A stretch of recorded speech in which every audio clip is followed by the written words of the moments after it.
Hello dear students, today we will read about the topic uniformly accelerated motion for the class +1। इससे पहले की जो video हैं उनके अंदर हमने वेलोसिटी के बारे में पढ़ा था और टॉपिक था हमारा मोशन ऑफ एनी ऑब्जेक्ट और body in a straight line. तो आज हम एक्सेलरेटेड मोशन के बारे में पढ़ने वाले हैं इस वीडियो के अंदर। तो सबसे पहले जो टर्म हमारे सामने आती है named as the acceleration. Acceleration का मतलब क्या होता है पहले वो ध्यान से देखें, और एक्सेलरेशन का मतलब रीजन क्या होता है। तो अगर हम इसके रीजन की बात करें तो इसका रीजन क्या होगा कि किसी भी ऑब्जेक्ट के ऊपर जो अनबैलेंस्ड फोर्स काम करती हैं, अनबैलेंस्ड फोर्स, उनकी वजह से किसी भी ऑब्जेक्ट में एक्सेलरेशन प्रोड्यूस होता है। ठीक है, एक्सेलरेशन के लिए अगर हम फॉर्मूले की बात करें तो एक्सेलरेशन को वैसे इसका नोटेशन होता है स्मॉल ए से, और इसका फॉर्मूला होता है change in velocity divide by time taken. हम स्टेप बाय स्टेप इसके हर चीज़ के बारे में डिस्कस करेंगे कि एक्सेलरेशन का मतलब कैसे हुआ और इसके फॉर्मूला ही कैसे बनाया गया। जैसे मान के चलें आपके पास कोई स्ट्रेट पाथ है, आपने इसका नाम रख दिया इस पाथ का ए बी। किसी भी कितनी भी लेंथ का हो सकता है, कितने किलोमीटर का हो सकता है, मीटर का हो सकता है, कुछ भी हो सकता है। जो आपका पॉइंट ए है इसको आप मान के चलें कि आपका ओरिजिन पॉइंट है, मतलब जहाँ से आपका काम होना स्टार्ट हुआ है ये वो वाला पॉइंट है, और पॉइंट बी मतलब जहाँ पर आपको जाना है ये आपका फाइनल पॉइंट है। इनिशियल पॉइंट के ऊपर या ओरिजिन पॉइंट के ऊपर आपकी जो वेलोसिटी है उस वेलोसिटी को आप यू मान लें, और जो पॉइंट बी के ऊपर जो आपका फाइनल पॉइंट है वहाँ पर आपकी फाइनल वेलोसिटी मान लें वी। तो चेंज इन वेलोसिटी का मतलब क्या होता है? चेंज इन वेलोसिटी का मतलब है कि फाइनल वेलोसिटी के अंदर से आप इनिशियल वेलोसिटी को सबट्रैक्ट कर देंगे और टाइम से इसको डिवाइड कर देंगे। ठीक है, चेंज इन वेलोसिटी का मतलब final velocity minus initial velocity. इसी के बिहाफ के ऊपर आगे इसमें काम करते हैं। जैसे हमारे पास यहाँ पर दो केस बनते हैं। हो सकता है कि आपकी जो फाइनल वेलोसिटी है उसकी वैल्यू इनिशियल वेलोसिटी से ज़्यादा हो, एक केस आपके सामने ये हो सकता है, और दूसरा केस है आपकी जो इनिशियल वेलोसिटी की वैल्यू है वो आपकी फाइनल वेलोसिटी की वैल्यू से ज़्यादा हो, ये भी हो सकता है। तो हमारा जो फॉर्मूला है इसके ऊपर क्या चेंजमेंट बनेगा? अगर आपकी वैल्यू, अगर v की वैल्यू u की वैल्यू से ज़्यादा है तो आपका एक्सेलरेशन है वो होगा पॉजिटिव, और अगर आपकी u की वैल्यू v की वैल्यू ज़्यादा है तो आपका एक्सेलरेशन होगा नेगेटिव। और जिस कंडीशन में आपका एक्सेलरेशन नेगेटिव आ जाए तो उसको हम क्या बोलते हैं? उसको बोलते हैं रिटार्डेशन। मतलब आपकी जो वेलोसिटी है वो लगातार कम होती आ रही है। फॉर एग्जाम्पल मान के चलें पहला आपका केस है जिसमें इनिशियल वेलोसिटी आपकी थी वो 2 मीटर पर सेकंड है और फाइनल वेलोसिटी है वो आपकी 4 मीटर पर सेकंड है। तो अगर फॉर्मूले के हिसाब से देखें, मतलब a is equal to v minus u divide by t, इस फॉर्मूले के हिसाब से देखें तो a की value 4 minus 2 divide by time, चाहे कुछ भी आए हमारा, क्योंकि टाइम कभी नेगेटिव तो हो नहीं सकता, या तो जीरो हो सकता है या फिर पॉजिटिव होगा। तो टाइम की हम कोई वैल्यू मान लेते हैं, 4 में से 2 गए, 2 बचे, मतलब आपका जो एक्सेलरेशन है वो आ गया आपका 2 मीटर पर सेकेंड स्क्वायर। आपकी वैल्यू है एक्सेलरेशन की पॉजिटिव आई है। लेकिन अगर ऐसा हो जाए, इससे अपोजिट हो जाए कि आपकी इनिशियल वेलोसिटी है वो तो 4 मीटर पर सेकेंड हो और फाइनल वेलोसिटी है वो 2 मीटर पर सेकेंड हो, तो उस कंडीशन में एक्सेलरेशन की वैल्यू क्या आ जाती है? उसमें आपकी वैल्यू बटे में मैंने टाइम नहीं किया, टाइम आप 1 सेकेंड ले लें, कोई बात नहीं है, -2 मीटर पर सेकंड स्क्वायर। तो जो पॉजिटिव एक्सेलरेशन आया है उसको तो आप एक्सेलरेशन बोल सकते हैं, लेकिन जो नेगेटिव एक्सेलरेशन आया है उसको आप रिटार्डेशन बोलेंगे।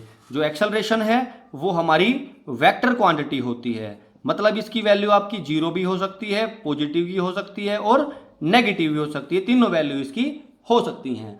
और एक्सेलरेशन का मतलब आप बिल्कुल सिंपल लैंग्वेज में समझने की कोशिश करें तो किसी की वेलोसिटी का कम ज़्यादा होना ही एक्सेलरेशन कहलाता है। अगर आपकी यूनिफॉर्म वेलोसिटी है तो उस कंडीशन के अंदर आपके एक्सेलरेशन की वैल्यू हमेशा 0 होती है, ये बात आप याद रखें। लेकिन अगर आपकी वेलोसिटी कम ज़्यादा होने लग रही है, आप कभी तेज चल रहे हो, कभी धीरे चल रहे हो, कभी फिर तेज हो गए, फिर धीरे हो गए, तो उस कंडीशन में आप एक्सेलरेशन की कोई ना कोई मैग्नीट्यूड आपको मिल जाता है। इस चैप्टर में जो सबसे इंपॉर्टेंट चीज़ें हैं वो है आपकी इक्वेशंस। जिसको मोशन इक्वेशन भी बोल सकते हैं, एक्सेलरेटेड मोशन की इक्वेशन भी बोल सकते हैं। ठीक है, तो चलिए पहली इक्वेशन की हम बात करते हैं। जैसे हमने फॉर्मूला लिखा एक्सेलरेशन के लिए, change in velocity divide by time taken, final velocity minus initial velocity divide by time taken. तो इस कंडीशन के हिसाब से आप एक काम करें, जो टी आपका राइट हैंड साइड में डिनोमिनेटर में, इसको लेफ्ट में लेके जाएं। A t is equal to v minus u, और ये u आपका इस साइड में जो इनिशियल वेलोसिटी है ये नेगेटिव है। अगर हम इसको लेफ्ट हैंड साइड में लेके आते हैं तो क्या होगा, u plus a t is equal to B.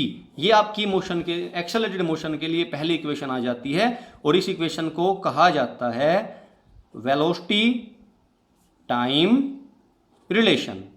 याद रखें क्या कहा जाता है इसको, वेलोसिटी टाइम रिलेशन।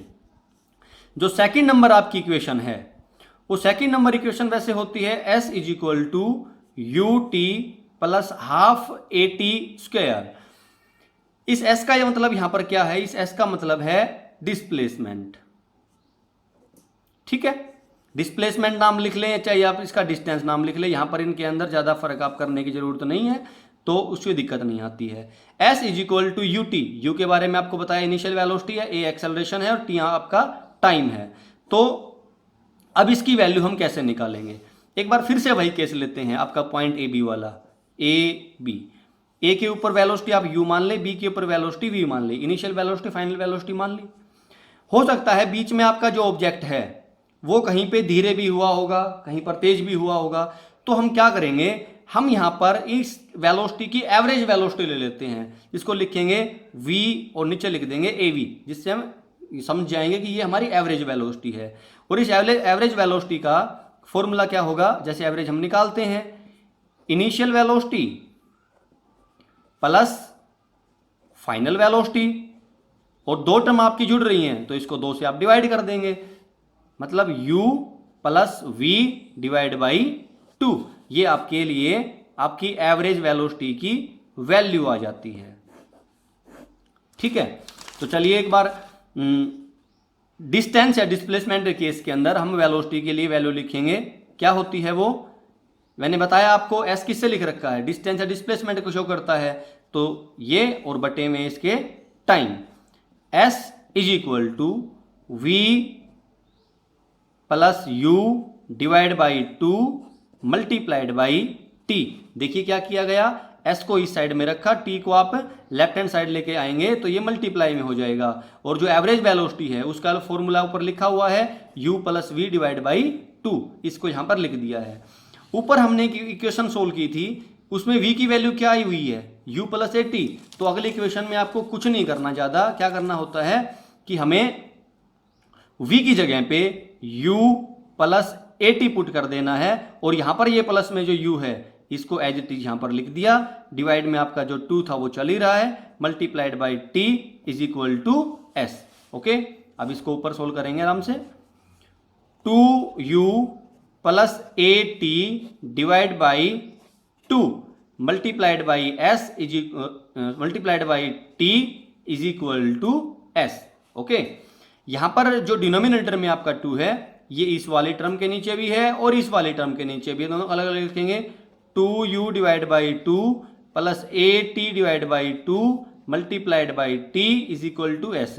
यहां 2 से कैंसिल हो गया, t को अंदर मल्टीप्लाई करेंगे तो u multiplied by T, U T plus 1/2 तो यहां पर है ही, A T multiplied by T, A T square is equal to S. ये आपकी एक्सेलरेटेड मोशन के लिए सेकंड इक्वेशन आ जाती है, और इसको हम क्या लिखते हैं, इस इक्वेशन का नाम होगा पोजीशन टाइम रिलेशन।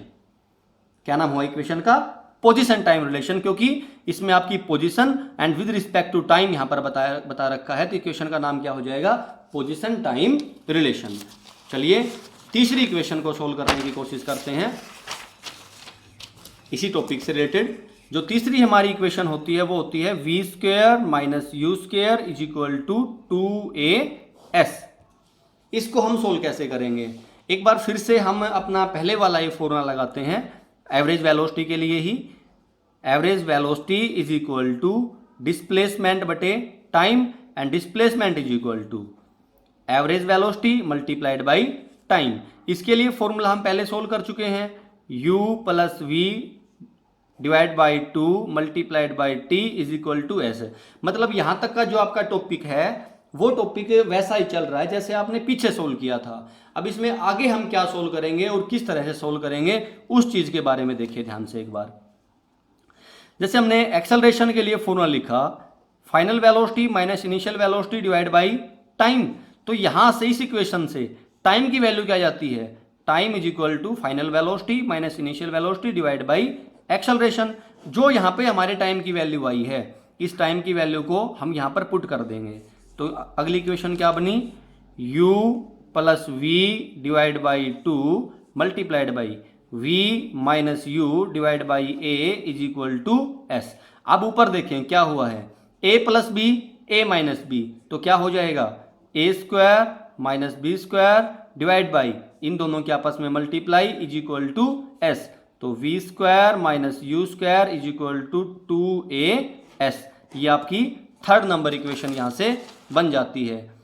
वी ये 2a है, ऊपर मल्टीप्लाई कर देते हैं तो v square minus u square is equal to 2as।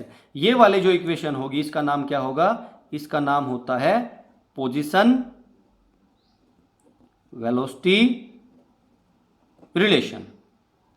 Clear, क्या नाम होगा इसका, position velocity relation.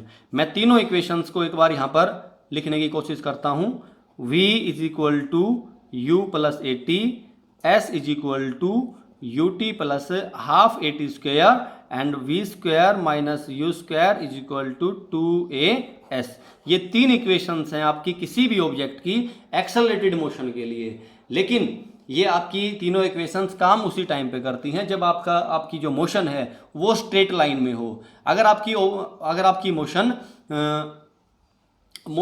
Straight line में ना हो, कि मान के चले सर्कुलर मोशन हो जाती है, तो उस कंडीशन के अंदर ये जो हमारी डिस्प्लेसमेंट है ये एंगुलर डिस्प्लेसमेंट में कन्वर्ट हो जाएगी, जो आपका एक्सेलरेशन है वो एंगुलर एक्सेलरेशन में कन्वर्ट हो जाएगा, और जो आपकी वेलोसिटी है वो दोनों एंगुलर वेलोसिटी में कन्वर्ट हो जाएंगी। और इक्वेशन बाकी ही रह जाती हैं, लेकिन इनका जो नाम है वो बिल्कुल बदल जाता है।